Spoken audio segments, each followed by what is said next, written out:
welcome into our Bears off-season look-ahead recap. That's Nicholas Moreano. He is our lead Bears reporter. I'm Kap. Okay, so you've been up at Hallis. You've been at the games. You've been in the locker room all season long. It was heartbreaking on Sunday night to see what went down. It absolutely was, and because it ended so abruptly, Kap, right? I mean, you get into overtime, the miraculous play from Caleb Williams on fourth down, and then it just ends. So seeing it end the way it did, it just felt like this season should have kept on going. I don't know if you felt the same way. Yeah, I was here. So I'm watching here. I leave my house, which is 6 minutes away. When I see the clock winding at the end of the third, I see you later, hon. I jump in my truck and I drive right here, walk in, turn on the TV, and I sit literally right here. And I start writing out who's the apt player of the game, who the Dr. Pepper play of the game, who's the Chevy drive of the whatever it is. And Guff and I are on the phone, and we start going through all that. And I'm watching this, and then I'm watching. They score. They go up 17-10, and now we get it inside the deep red zone, the low red zone, and it was the play where Rome. I know it was supposed to be an interior run, but it didn't even look like he tried to engage in the end zone. And when he bounces it outside, he doesn't score. And then we throw the pass to, I think it was Luther Burden. Yep. And it gets batted away. DJ Moore was wide open right there. Right there. So I'm like, well, it was a good season. We get the ball back. And when Caleb is running for his life on the last play to tie it, I'm literally sitting here, and now I stand up, and I'm like, you've got to be kidding me. I thought he was going to get sacked for like a 30-yard loss, and then I see him throw it up, and I hear Tirico. I'm like, wait, what the hell just happened? That's a touchdown? I went nuts. I mean, it's something you'd see in like Madden. I know I've done that multiple times where you're just running backwards, you hold down the circle button, and boom, it ends up being a touchdown. That's what it was, but that's what Caleb can do. He makes these spectacular plays, brings back life into a stadium, into a team, and, you know, he just did that on that exact play that you were just talking about. I mean, it was absolute insanity. Okay, they lose. And I think teams that had Matthew Stafford's numbers in that game, 40 or more passes, less than 50% completion with 0 touchdowns, were 0-98-1. Yeah. Since the merger in 1970. And they found a way to be the first. All right, so it happens. They lose. Going into the offseason, what is the number one that has to get addressed? I would say that you need to look at ways to improve the defensive line. And I know that the Bears have a lot invested already in Dio Dingbo, Grady Jarrett, Montez Sweat. But you need to find ways to get more reliable players at those positions so you can have consistent pass rush throughout the entirety of the regular season, and then when you inevitably get into the playoffs. I think that's what you got to be looking at. I know both their safeties right now are not guaranteed to come back here.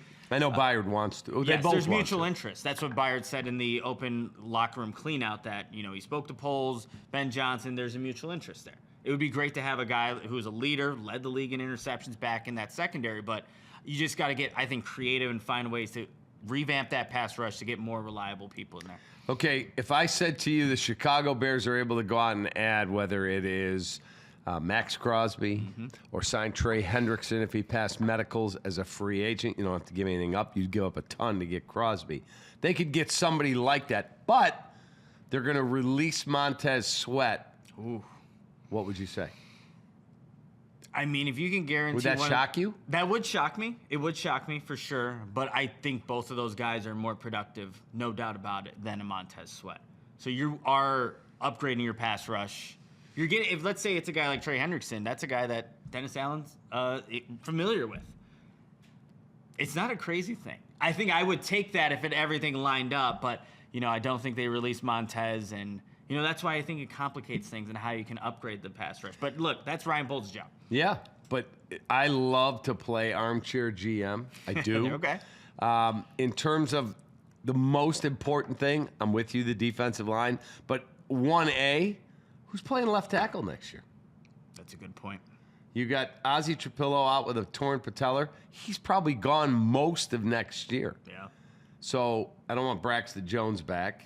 I'm really not into having Theo Benedette back. I don't want to move Joe Tooney to left tackle. I want him to play at the all-pro level he's accustomed to it. He looked good at left tackle, for Yeah, a game, like one game out there. For one game, but it's not his position. No. So is it more important to go get another pass rusher? Or if I said to you, we could get the left tackle version of Joe Tooney, guy who's in maybe 32, 33, who the Chiefs traded because they had to get cap room. I would say Cap then, with that scenario, I probably would go to left tackle. And knowing that you can just have stability there, because look, you had your left guard go out to left tackle because you didn't have, I would say, confidence that Theo Benedict can get the job done. So that would be a priority. And look, you just need to make sure Caleb Williams' blind side is protected and not have this fluctuation of guys going in and out. If you can create stability there, then you find different ways to revamp the pass rush. But yeah, maybe that's a draft position. I don't know if they want to put another young player there. Right. You would probably want to go get a nice, solid free agent veteran and just have him take care of that. Okay, as you covered this team all season long and you're up there every day, if I said to you, you could trade heavy draft capital but get Chris Jones away from the Chiefs, who might have some more cap issues and might be hitting the reset button a bit, would you trade heavy draft capital for Max Crosby or Chris Jones? I would actually go Max Crosby on that one. Obviously, being younger, different positions, and then tackle. But for me, I think where you just need to see more out of is at the end position. You still have Shamar Turner, who's obviously had a season-ending injury, so maybe you could see what he can do in his second season. But a guy like Max Crosby, he changes how opposing offenses have to play him. You have to prioritize putting protection that side. A guy like Chris Jones at the end of his career, still productive, but if I had to pick between the two, I'd go Max Crosby. What if you could get both those two guys and you plug them into your defensive line? I mean, all of a sudden you're like, okay, if I have to go Austin Booker at one end and Max Crosby at the other, and I got Chris Jones in the middle, then opposing offenses have problems. And the thing is, too, Cap, we saw in this game against the Rams, the secondary, finally you had everybody out there. Not saying they're fully healthy, but you saw what a Dennis Allen defense could do when you actually have everybody available to you. Now you give them a better pass rush. Maybe that defense is what you see more times than not from a Dennis Allen, who is a great, I think, defensive coordinator. So adding the pass rush is going to be huge this offseason. In terms of being there every day and watching how Ben has evolved, I know people were pissed on Sunday night's loss to the Rams. I didn't like our play calling. I didn't like this. He was a rookie head coach. Yeah, he was a rookie head coach. What did you think? I think he just stayed to who he was, right? I mean, going for it on fourth down, being aggressive. We saw that in the game against the Detroit Lions in the regular season finale. He was who he was all season. And I'm sure he's going to relook at everything, including every fourth down situation and see how he can be better. But if Bears fans have an issue with that, well, then you're going to have an issue with Ben Johnson, because I think that's who he is to his core. Olin said to me, if you don't like a guy going for it on fourth down a lot, then you hired the wrong guy, because that's who he is. 100%. When you go in the locker room, you're a younger guy, like you got Biggs and all these people that have been in there 40 billion years.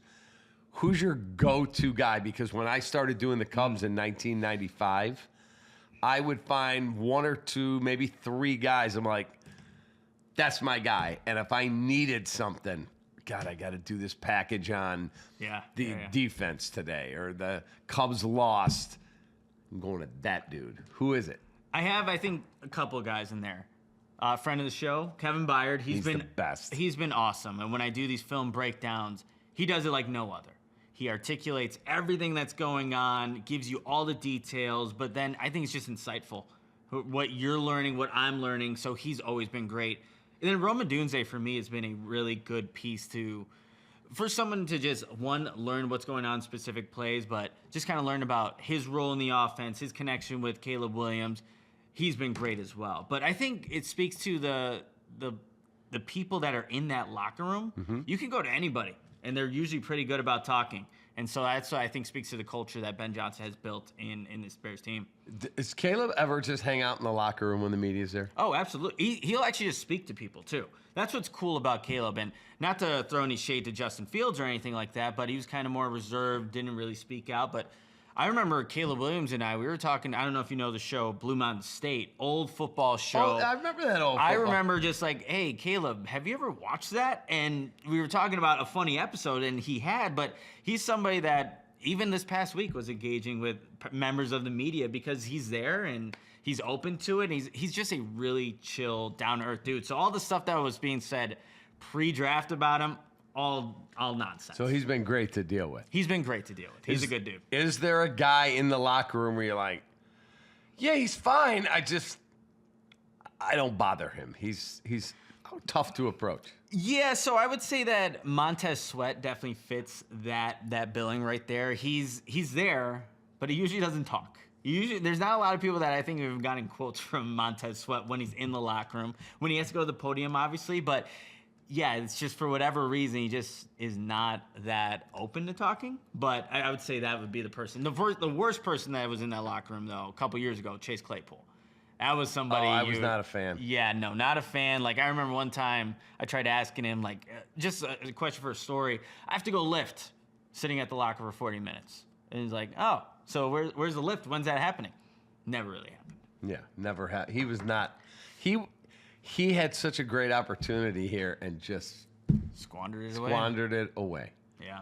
Pittsburgh and Chicago, and squandered both of them away. I mean, physically, like, he's built like we want most of your wide receivers. Yeah, but he walks around, you're like, well, that dude's a beast. That guy's a football player. But it didn't translate on the football field. Did you see Velus Jones' tweet after the game on Sunday? I did see that. You know what? I'm surprised. Like, there's this shade that he has towards the Bears organization because I feel like that the Bears gave him a bunch of chances. Many more chances than I would have. He just muffed every single one of those chances. Yeah, so absolutely ridiculous. And I saw, is it Kristen Tannis? Okay. Kirsten Tannis. Oh, yes. Who's a reporter. Did you see her response to him? I did not. Yeah, I think I should share this with the class. Oh, boy. I bookmarked her. Okay. Her response.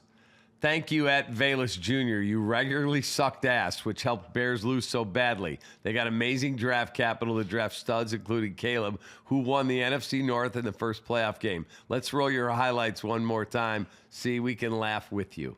And you watch the highlights, you won't believe him. It's all him fumbling. I think I watched that video, and it's incredible. Again, he got a lot of chances here when he was in Chicago. Why would he throw shade to the Bears? I don't get that. I don't understand it because as a third-round draft pick, there's some expectations that should be placed on you. Did not meet those expectations. Did not. Yeah. All right, that's just our little friendly look ahead. Nicholas is part of the channel. Love having him here. Tomorrow on Wednesday, 10 a.m., it'll be Ryan Poles and Ben Johnson meeting the media. You'll get it live on ESPN 1000. We'll have some cuts from it on the rush hour. Nicholas will be up there as well. All right? Have a great rest of your night. Love having you here. Appreciate you, Cap. Take that.